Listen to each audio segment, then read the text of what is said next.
ටක් ගාලා කතා කරන්න හදන්නේ 2023 අලුත් වෙච්ච මහා බැංකු පනත ගැන. කලින් අපි 1950 නේ අපි කතා කරන්නේ මහා බැංකු පනත හදලා මහා බැංකුව කියලා ආයතනයක් අපේ නිදහස ලැබුණාට පස්සේනේ අලුතෙන් ලංකාවට මහා බැංකුව කියලා ආයතනයක් ආවේ නේද? ඒතර පළවෙනි මහා බැංකුව අධිපති කවුද? ජෝන් එක්ස්ටර්. ඔන්න ඔය ටික ගැන චුට්ටක් අතීත කතන්දරේවා දැනගන්න ඕනේ. දැන් අපි කතා කරන්න හදන්නේ පුතේ අපිට වැදගත් වෙන 2023 නව මහා බැංකු පනත ගැන. මොකද කියනවා නම් මේ පනත වෙනස් වුණත් එක්කම ඔයා පාඩම් කර හිටපු දේවල් නැත්තම් පාඩම් කරන්න ඕන දේවල් ටික චුට්ටක් වෙනස් වෙලා තියෙනවා.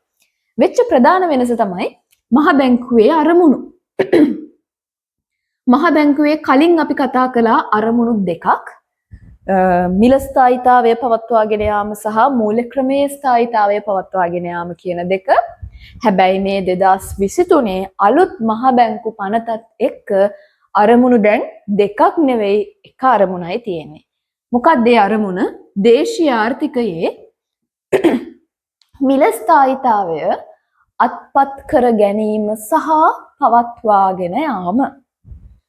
දේශීය ආර්ථිකයේ මිල ස්ථායීතාවය අත්පත් කර ගැනීම සහ පවත්වාගෙන යාම. අර මූලික ක්‍රමයේ ස්ථායීතාවය කියන එක ප්‍රධාන අරමුණක් විදියට දැන් සැලකෙන්නේ නැහැ.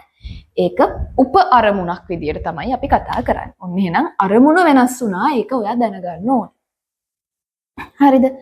ඒත් එක්කම පුතේ මහා බැංකුව පනත 2023 පනත හඳුන්වා දීමත් එක්ක මෙතෙක් ආර්ථිකයේ ක්‍රියාත්මක වෙච්ච ප්‍රතිපත්තිමය පොලී අනුපාතිකය. මොකද්ද මේ ප්‍රතිපත්තිමය පොලී අනුපාතිකය කියන්නේ? ප්‍රතිපත්තිමය පොලී අනුපාතිකය කියලා කියන්නේ ඒ කියන්නේ ආර්ථිකයේ වෙළඳපොළ පොලී අනුපාතිකය තීරණය කරන ප්‍රධාන පොලී අනුපාතිකය වගේ නිකන් එහෙම මතක තියාගන්නකෝ එහෙම අදහස. ආර්ථිකයේ පොලී අනුපාතිකයේ ඉන්ට්‍රස්ට් රේට් එක තීරණය වෙන්නේ මොකක් අනුවද? ඒක තමයි ප්‍රධාන ප්‍රතිපත්තිමය පොලී අනුපාතිකය කියලා කියන්නේ. කලින් තිබුණේ ප්‍රතිපත්තිමය පොලී අනුපාතිකය මොකක්ද? අනුපාත දෙකක් ඇත්තටම අපි කතා කරා. අර ඔයාලට මතක නම් පොලී අනුපාතික කොරිඩෝව යටතේ. මෙහෙම කොරිඩෝව කතා කරා නේද? පොලී අනුපාතික කොරිඩෝව. අපි කිව්වා කොරිඩෝවේ ඉහළ සීමාව තියෙන්නේ SLFR ඒ කියන්නේ ස්ටෑන්ඩින් ලෙන්ඩින් ෆැසිලිටි රේට් නැත්නම් නිත්‍ය ණය පහසුකම් අනුපාතිකය. පල්ලෙහා සීමාව තියෙන්නේ SDFR නිත්‍ය තැන්පතු පහසුකම් අනුපාතිකය ස්ටෑන්ඩින් ඩිපොසිට් ෆැසිලිටි රේට්. ඔය දෙක ගැන කතා කරලා තියෙනවා පොලී අනුපාතික කොරිඩෝවත් එක්ක. එතකොට මොකද්ද මේ SLFR කියලා කිව්වේ? නිත්‍ය ණය පහසුකම් අනුපාතිකය කියලා අපි කිව්වේ. අර අවසාන ණය දෙන්නා විදියට අපි ඉංග්‍රීසි මීඩියම් ඉගෙන ගන්න දරුවෝ කියන්නේ lend for last resort කියලා. එතකොට අන්න අවසාන ණය දෙන්නා විදියට වාණිජ බැංකුවකට යන්න එන්න තැනක් ඇත්තෙම නැත්තා. ණය ගන්න කෙනෙක් ඇත්තෙම නැත්තා. මූල අර්බුදයකට මූණ දීලා ඉන්න වෙලාවට අර හරියට ඔයාට සල්ලි ඕන වෙලා යාළුවෝන්ගෙන් ඉල්ලලා වැඩේ හරියන්නේ නැහැ කවුගාවත් නැහැ. අන්තිමට මොකද කරන්නේ? අන්තිමට අම්මා හරි තාත්තා හරි ගාවට යන්න වෙනවනේ නේ. ආන්න ඒ වගේ තමයි වාණිජ බැංකු වලටත් හැමෝගෙම අහලා බලලා වැඩේ හරියන්නේ නැත්නම් අවසාන ණය දෙන්නාගේ ඔප්ෂන් එක තියෙන නිසා එයා යනවා මහ බැංකුවට. එහෙම ගියාට පස්සේ මහ බැංකුව ණය දෙනවා. ඒ දෙනකොට ටිකක් ඉහළ පොලියක් මෙයාගෙන් අය කරනවා. එයි මේක අයිරටපත් කරන්න එපා. මේගොල්ලෝ හැමදාම ඔහොම ණය ඉල්ලගෙන එන්න දෙන්න බෑ. මොකද බැංකුවක් කියන්නේ නිතරම මුදල් ගැවසෙන තැන මූල්‍ය ආයතනයක් සහ මේ මූල්‍ය ක්ෂේත්‍රයේ ප්‍රවීණය තමයි මේ බැංකුවල ඉන්නේ. ඒ නිසා ඉතින් ඒගොල්ලන්ට එහෙම මුදල් නැති වෙන්න බෑනේ. ඒ කියන්නේ මොකක් හරි මහ බැංකුව හිතනවා මොකක් හරි මෙයාගේ මිස්මැනේජ්මන්ට් එකක් තියෙනවා අවුලක් තියෙනවා කියලා. ඒ නිසා ඒක අධෛර්යයටපත් කරන්න ඕන හින්දා ඒගොල්ලෝ ටිකක් ඉහළ පොලියක් අය කරනවා. එහෙනම් මතක තියාගන්නකෝ යා. ඒ නිසායි ඉහළ සීමාව SLFR වෙන්නේ. නිත්‍ය ණය. එහෙනම් නිත්‍ය තැන්පතු කියන්නේ මොකද්ද? යම් වාණිජ බැංකුවකට අතිරික්ත අරමුදල් තියෙනවා නම් අපි කියමු එයා එක එක තැන්වල ඉන්වෙස්ට් කරලා ආයෝජනය කරලා ඒත් තව වැඩිපුර තියෙනවා. අන්න අතිරික්ත අරමුදල් තියෙනවා නම් ඒ වාණිජ බැංකුවට පුළුවන් මහ බැංකුවේ මේ අතිරික්ත අරමුදල් ටික තැන්පත් කරන්න. එතකොට මහ බැංකුවෙන් එයාට පොලියක් දෙනවා. ඒක තමයි නිත්‍ය තැන්පතු පහසුකම් අනුපාතිකය කිව්වේ. එතකොට ආර්ථිකයේ පුතේ SLFR එකයි SDFR එකයි අතර තමයි මාකට් ඉන්ට්‍රස්ට් රේට් එක තීරණය වුණේ. වෙළඳපොළ පොලී අනුපාතිකය තීරණය වුණේ. ඉස්සෙල්ලා හැබැයි මේ මහ බැංකු පනත අලුත් වීමත් එක්ක තවදුරටත් ප්‍රතිපත්තිමය පොලි අනුපාතිකය විදියට SLFR සහ SDFR සලකන්නේ නැහැ. ඒකින් අදහස් වෙන්නේ නැහැ දැන් පොලි අනුපාතික කොරිඩෝව නැහැ කියලා. එහෙම නෙමෙයි. පොලි අනුපාතික කොරිඩෝව තියෙනවා. SLFR SDFR තියෙනවා. නමුත් ඒක ප්‍රතිපත්තිමය පොලි අනුපාතිකයේ විදියට සලකන්නේ නැහැ. දැන් ප්‍රතිපත්තිමය පොලි අනුපාතිකයේ විදියට සලකන්නේ මොකක්ද අපි? OPR. ඒ මොකද්ද? Overnight Policy Rate.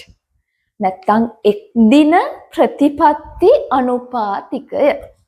එක් දින ප්‍රතිපත්ති අනුපාතිකය, ප්‍රතිපත්ති පොලි අනුපාතිකය OPR එක තමයි දැන් වෙනකොට ලංකාවේ ප්‍රතිපත්තිමය පොලි අනුපාතිකයේ විදියට ක්‍රියාත්මක වෙන්නේ. ඇත්තටම පුතේ මේක සිද්ධ වුණේ ලංකාවේ මේ කොවිඩ් වලින් පස්සේ අපි ලොකු ආර්ථික අර්බුදයකට මුහුණ දුන්නානේ නේ. තාමත් අපි මුහුණ දෙමින් ඉන්නවා. මේ ආර්ථික අර්බුදයත් එක්ක අපේ අරමුණු කලින් දෙකක් තිබ්බා කියලා මං කිව්වේ. මේ අරමුණු දෙකක් ඔස්සේ ආර්ථිකය මෙහෙයවන අසීරු වුණා. ඒ කියන්නේ දැන් අපේ ආර්ථිකය එච්චරම ශක්තිමත් ආර්ථිකයක් නෙමෙයිනේ. අපි තාම ගොඩ නැගෙමින් ඉන්න ආර්ථිකයක් අර්බුදයෙන් පස්සේ. IMF එකෙන් දීලා තියෙන ණයත් එක්ක ලොකු ආර්ථිකයේ විවිධ වෙනස්කම් කරලා ආර්ථික පද්ධතිය ඇතුලේ තියෙන සමහර ආයතන පෞද්ගලීකරණය කරනවා, සමහර ආයතන ව්‍යුහය වෙනස් කරනවා. මේ වගේ ලොකු වෙනස්කම් ටිකක් එක්ක ආර්ථිකය අරගෙන යන්නේ. තාමත් අපි මේ ආර්ථික අර්බුදය ඇතුලේ තමයි ඉන්නේ. ඔයා දන්නවා ඉන්ෆ්ලේෂන් එක වැඩි. ඒ කියන්නේ උද්දමනයක් තියෙනවා ආර්ථිකය ඇතුලේ. තාමත් මිනිස්සුන්ගේ සමහර අය කොවිඩ් කාලේ රස්සාවල් අහිමි වෙච්ච කට්ටියගේ ස්ථීර රස්සාවල් තාම හම්බ වෙලා නැහැ. එතකොට ව්‍යාපාර අවස්ථා ටිකක් අඩු වෙලා තියෙනවා. ආයෝජකයෝ අලුතෙන් ආයෝජනය කරන්න චුට්ටක් පැකිලෙනවා මේ ආර්ථිකයේ තියෙන අපි කියන්නේ ස්ථායි නැති එකත් එක්ක නැත්නම් අස්ථාවර වීම එක්ක.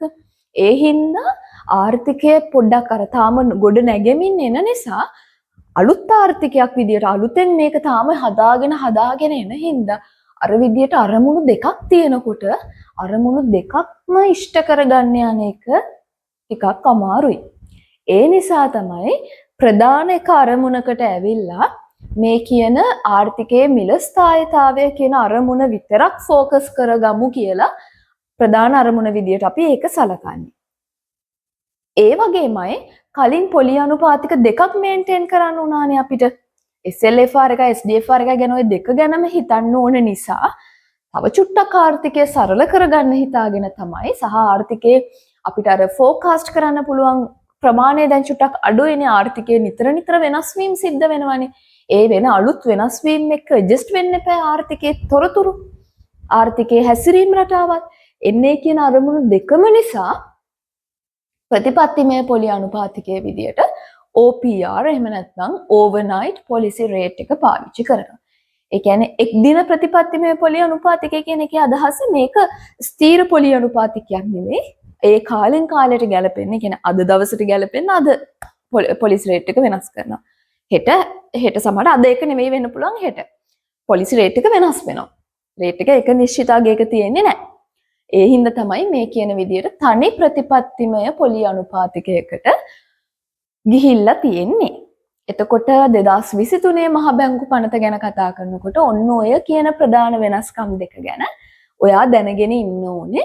මොකද ඒක තමයි දැන් ඉස්සරහට වගින් ඇහුවොත් පේපර් එකේ මොකද්ද මහ බැංකුවේ අරමුණු මොනවද කියලා මේකයි තියෙන්නේ. මොකද්ද ප්‍රතිපත්තිමය පොලි අනුපාතික කියලා ඇහුවොත් එහෙම මේක ලියුවොත් ඔයාලට ලකුණු හම්බ වෙන්නේ නැහැ පුතේ. දැන් ඒක නෙමෙයි ප්‍රතිපත්තිමය පොලි අනුපාතිකය. OPR එක ගැන ලියන්න ඕනේ. ඔන්න ඔය වෙනස්කම් ටික ඔයා මතක තියාගන්න ඕනේ.